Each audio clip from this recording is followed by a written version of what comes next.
আমার অন্তরের ভক্তি গ্রহণ করো, কৃপা করো দয়াময়, কৃপা করো। পুত্র দাও আমার কোলে, পুত্র দাও।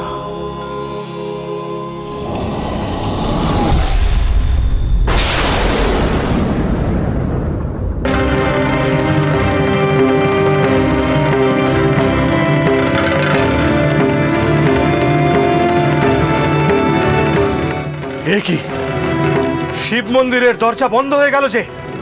এ কি করে সম্ভব? কে কোথায় আছো? মন্দিরের দরজা ভাঙো। শুভ দিনে এ কি অনর্থ? বামুন বউ যে ভেতরে আছে। বামুন বউ, ও বামুন বউ, এই যমুনা, বামুন বউ যে ভেতরে আটকা পড়ে আছে, ওর কি হবে? দয়া করে তাড়াতাড়ি দরজাটা খোলার ব্যবস্থা করুন। ভোলে বাবা নিশ্চয়ই কোনো কারণে অসন্তুষ্ট হয়েছেন, তাই তিনি আর পুজো নেবেন না বলে এমন কাণ্ড ঘটলো।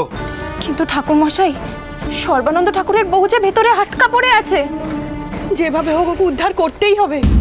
কিন্তু দরজা না খুললে ওকে বের করা যাবে না। এতক্ষণ এতজনে মন্দিরের ভিতরে প্রবেশ করলো, ওই কারুর বেলা তো গর্ভগৃহের দরজা আপনা আপনি বন্ধ হয়ে যায়নি। যেই সর্বানন্দের স্ত্রী ভিতরে প্রবেশ করলো, তখনই এমন ঘটনা ঘটল। কেন? এ কি অলৌকিক কাণ্ড? এ কি আশীর্বাদ না অভিশাপ? ওম নমো শিবায়, ওম নমো শিবায়, ওম নমো শিবায়। মনোবাঞ্ছা পূর্ণ করো হে প্রভু, কৃপা করো প্রভু, কৃপা করো মহেশ্বর।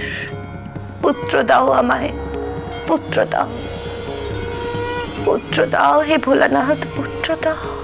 মা, মাগো,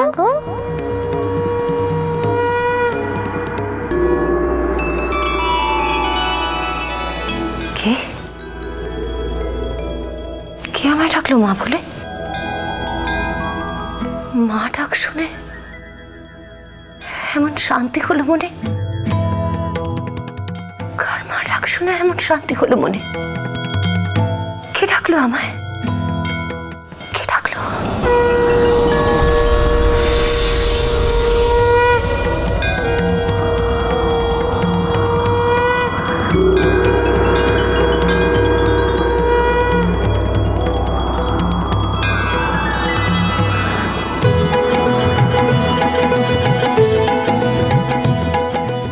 কে তুমি বাবা? আমি তোমার ছেলে গো মা। আমার ছেলে? হ্যাঁ গো মা, তোমার ছেলে হয়ে তোমারই গর্ভে আসছি আমি। জগতের মঙ্গলের জন্য এ কলিকালে তোমার গর্ভে জন্ম নেব আমি। হে ভোলা মহেশ্বর, তোমার আশীর্বাদে, তোমার কৃপায় এমন পুত্র হবে আমার। আমার চোখের সামনে সব অন্ধকার হয়ে যাচ্ছে, শরীর কেমন আনচান করছে, আমি যেন হারিয়ে যাচ্ছি। এমন হচ্ছে। হে ভোলা মহেশ্বর, তুমি পথ দেখাও, কেন এমন হচ্ছে আমার? ওম নমো শিবায়, ওম নমো শিবায়, ওম নমো শিবায়।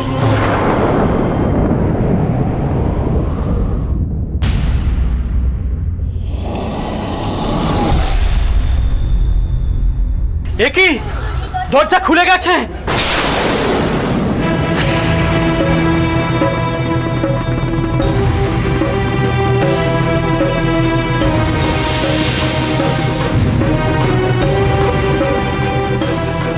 হায় হায় হায় হায় হায়, মহা অনর্থ ঘটে গেছে। মন্দিরে শিবলিঙ্গ কোথায়?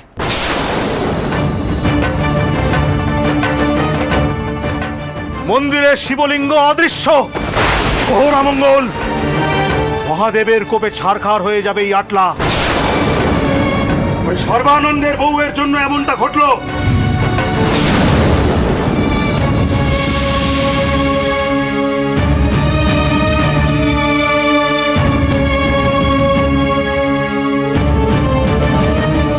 এ কি বামন বউয়ের তো জ্ঞান নেই।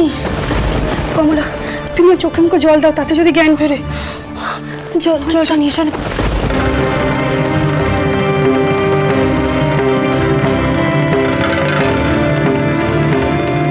কি গো, কি হয়েছে তোমার? অমন মুচ্ছা গেলে কেন?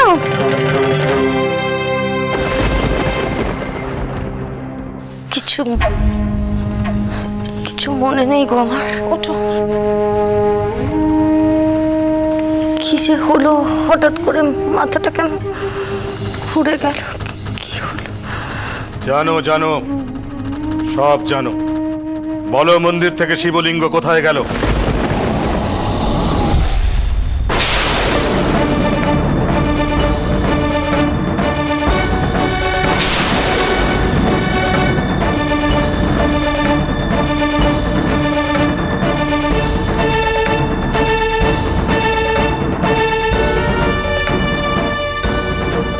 বলো, উত্তর দাও।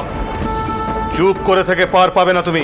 বলো, শিবলিঙ্গ কোথায় গেল? আমি মিথ্যে বলছি না, আমি সত্যি বলছি। আমি জানি না। আমি এখানে বসে বাবার নাম করছিলাম,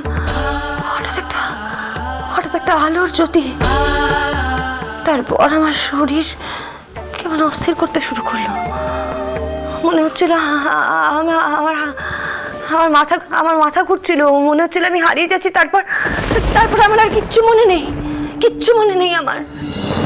তোমার কথা আমরা বিশ্বাস করছি না। কি বলো সবাই? হ্যাঁ হ্যাঁ, ও বউ মিথ্যে বলছে, সত্যি গোপন করার চেষ্টা করছে। সর্বানন্দের বউ নিশ্চয়ই অসুচি।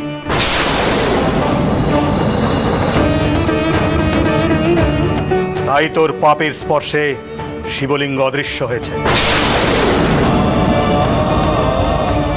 সাবধান সকলে, সর্বানন্দের বউয়ের কারণে আটলায় ঘোর অমঙ্গল নেমে আসবে, যার পরিণাম হবে ভয়ঙ্কর। এই বউয়ের পাপ আমরা কেন ঘাড়ে নেব? ওকে বলতেই হবে ও কি দোষ করেছে,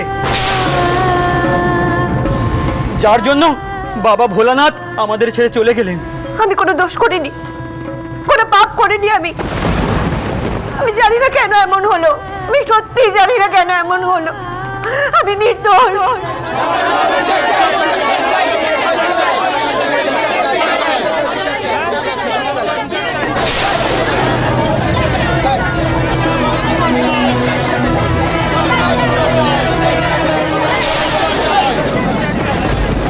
হ্যাঁ, বিচার করব।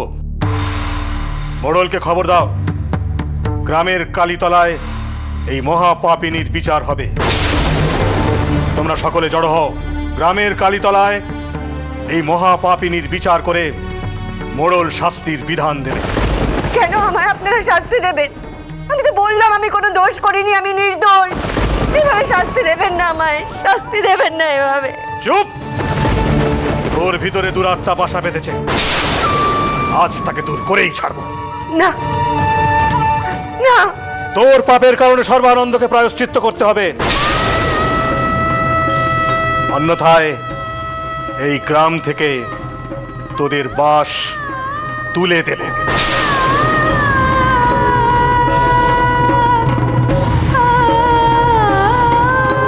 হে দেবাদিদেব মহাদেব, কোন পাপের শাস্তি দিচ্ছ আমায়? কেন আমাকে এমন চরম অবস্থায় ফেললে? উত্তর দাও প্রভু, উত্তর দাও, উত্তর দাও হে মহেশ্বর, উত্তর দাও, উত্তর দাও।